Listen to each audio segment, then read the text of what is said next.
तो यह जो भाषा विज्ञान का संकट है, भाषा विज्ञान को किस तरीके से विकसित करके उन तक पहुंचाया जाए कि वो लोग शुद्ध रूप से कम लिखना तो शुरू करें, और अगर लिखा ही नहीं जाएगा तो फिर आदमी बोल कैसे पाएगा।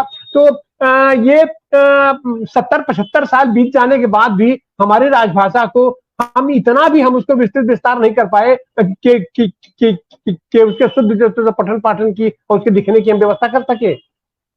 देखिए, ये सिर्फ लिखने की समस्या है या सिर्फ ग्रामर की समस्या नहीं है, इससे भी गहरी समस्या है ये। वो गहरी समस्या क्या है? वो गहरी समस्या ये है कि हमारे यहाँ जो एजुकेशन पॉलिसी है वो डे 1 से और आज तक, उस एजुकेशन पॉलिसी में मेरी धारणा यह है कि 10वीं कक्षा तक स्थानीय भाषाओं के जरिए शिक्षा अनिवार्य की जानी चाहिए। जिसे और भाषा पढ़नी है वो 10वीं कक्षा के बाद पढ़े, वो निजी तौर पर पढ़े, लेकिन हाई स्कूल तक तो हर विद्यार्थी के पूरे देश में अपनी भाषा में शिक्षा होनी चाहिए। हमारे यहां हो ये रहा है कि बच्चा जो है 3 साल का हुआ नहीं कि उसे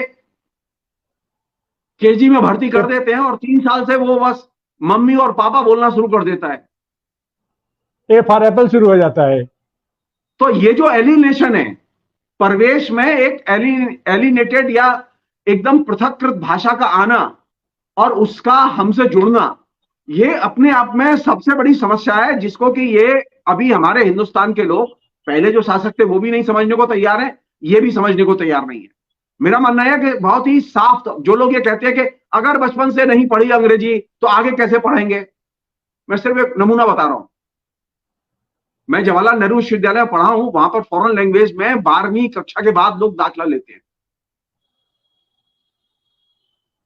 जर्मन, फ्रेंच, स्पेनिश कहीं नहीं पढ़ाई जाती स्कूल में, वो इधर पढ़ाई जा रही है। वहां जो विद्यार्थी पढ़ने आते थे वो एकदम रिमोट कस्बे, टाउन, तहसील, गांव से लड़के लड़कियां आते थे, और उनके पढ़ाई लिखाई की खूबी ये थी कि वे एक अक्षर ना अंग्रेजी जानते थे ना फ्रेंच या जर्मन जानते थे, और जिस विदेशी भाषा को पढ़ना है उसको बिल्कुल नहीं जानते। वे सारे विद्यार्थी आके ABCD से शुरू करते थे उस भाषा को, और 5 साल में MA होकर निकलते थे। एक से जीनियस और जहीन किस्म के लोग निकले। तो जो लोग ये सोचते हो कि नहीं हमारा तो बच्चा क्लास 1 से ही अंग्रेजी मीडियम में पढ़ेगा तभी अंग्रेजी जानेगा, वे गलतफहमी के शिकार हैं। क्यों गलतफहमी के शिकार है? एक और उदाहरण दे रहा हूं। तमाम हिंदुस्तान में ऐसे लोग हैं जो विदेशी हैं, जो आते हैं, जो तमाम किस्म के संप्रदायों में काम करते हैं, हरे राम हरे कृष्ण संप्रदाय से लेके और दूसरे तमाम धार्मिक संप्रदायों में काम करने वाले लोग हैं, अमेरिकी एम्बेसी से लेके और दूसरी फॉरेन एम्बेसी में काम करने वाले लोग हैं। वे कभी जन्मजात हिंदी भाषी नहीं थे। मैंने खुद अमेरिकन इंस्टीट्यूट में पढ़ाया है विद्यार्थियों को, वे लोग हिंदी एकदम नहीं जानते थे। उम्र थी किसी की 30 साल, किसी की 35 साल, किसी की 40 साल। आपको एक दिलचस्प किस्सा सुनाऊं। एक स्पेन का बहुत ही रिवोल्यूशनरी पोएट था और बहुत बड़ा गायक था, और वो अंडरग्राउंड चल रहा था, उसका वारंट निकला हुआ था, वो हिंदुस्तान आया हुआ था। अब मुसीबत यह थी कि उसके 6 महीने बचे थे खाली वीसा के, तो उसको अगर वो हिंदी नहीं सीखेगा तो वो निकाल दिया जाएगा। तो प्रोफेसर केन पनिक्कर थे हिस्ट्री के, उनसे वो मिला और उन्होंने कहा कि हाँ हाँ तुम्हारी हिंदी की व्यवस्था हम करा देंगे। तो उन्होंने मेरे पास हिंदी पढ़ने के लिए भेज दिया उसे। अब मेरी मुसीबत यह कि मैं स्पेनिश नहीं जानता था और अंग्रेजी भी नहीं जानता था, मैं सिर्फ हिंदी जानता था। और उसकी मुसीबत यह, ना तो वो अंग्रेजी जानता था ना हिंदी जानता था, वो सिर्फ स्पेनिश जानता था। अब वो आया, अब मैं बहुत खुशी खुशी उससे मिला। अब मुझे तो पढ़ाना था उसे, तो मैं उसे निकाल के बाहर ले गया। मैंने कोई स्क्रिप्ट नहीं दी उसे, मैं बाहर ले गया और आराम से दुकान पर ले गया, दिखाया उसे, देखो ये समोसा है, ये कचौड़ी है, रटो इसे, ये चाय है। फिर बैठ के चाय पी। मैं सिर्फ दुकानों पर घूमते घूमते उसे बाजार दिखाते दिखाते मैंने उसे भाषा के हजारों शब्द रटा दिए। 3 महीने बाद मैंने, जिसमें क ख ग घ ये सब अल्फाबेटिकल होता है, ये मैंने किताब खरीदी और उसके बाद उसे लिखना सिखाया। आपको जान के आश्चर्य होगा कि वो 6 महीने के अंदर लिखना सीख गया। हुआ क्या कि इसी बीच में प्रोफेसर के एन पनिक्कर को पता चला कि आपने तो किसी प्रोफेसर ने उनसे कहा कि अरे आपने उसे किसके पास भेज दिया, जगदीश्वर तो एकदम अंग्रेजी नहीं जानता, वो कैसे पढ़ा रहा होगा, आपने कभी दुर्गति की कल्पना की उस व्यक्ति की? तो उन्होंने मुझे बुलाया और पूछा कि भाई तुम कैसे पढ़ा रहे हो? मैंने कहा बिल्कुल बढ़िया पढ़ा रहा हूँ, पूछ लीजिए उससे, वो हिंदी जान गया है, सीख गया है, लिख गया है, लिखता भी है, बोलता भी है। तो बोले ये कैसे हुआ? तुम स्पेनिश और अंग्रेजी नहीं जानते हो, वो स्पेनिश के अलावा कोई भाषा नहीं जानता।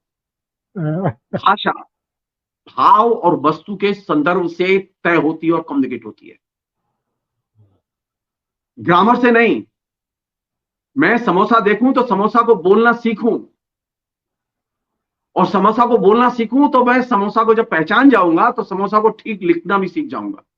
हमारे यहां तो मुश्किल यह है कि अभी तो चीजों की पहचान ही अपने उनकी भाषा में नहीं की है, तो हम सीखेंगे कहां से? मसलन एक छोटा सा उदाहरण दे रहा हूं मैं। जो बच्चे स्कूल में पढ़ते हैं, हम बताते हैं ना उन्हें, बेटा देखो गेहूं खेत में पैदा होता है, गेहूं की भारत में इतनी पैदावार होती है, लेकिन बेटा ने कभी भी गेहूं का पेड़ नहीं देखा, गेहूं की बाली नहीं देखी। उसने सिर्फ किताब में गेहूं देखा है और गेहूं उगता हुआ देखा है और गेहूं का प्रसार देखा है, तो उसका रियलिटी से कोई संबंध नहीं है। हमारे यहां बच्चों को अगर खेत में ले जाएं और उसे दिखाएं कि देख बेटा ये है धान का, ये चावल का पेड़ है, चावल का पौधा है, ये गेहूं का पौधा है, ये गुलाब का पौधा है, तो उसकी एक पहचान और उसका एक संबंध बनेगा। तो आपके यहां बच्चा किताब तक जाता है, जीवन में नहीं जाता। भाषा जीवन और किताब के बीच में, ग्रामर और जीवन के बीच में संबंध स्थापित करके अर्जित की जाती है। भाषा जो है किताब से अर्जित नहीं की जाती। इसलिए हमारे यहाँ जो लैंग्वेज भी पढ़ाई जाती है, उस लैंग्वेज को पढ़ाए जाते समय बच्चे को वो चीजें दिखाई जानी चाहिए, करीब से दिखाई जानी चाहिए। मान लो चूल्हा है, चक्की है, लकड़ियां हैं, ईंधन का सामान है, तो वो बच्चों को बाकायदा दिखाया जाना चाहिए।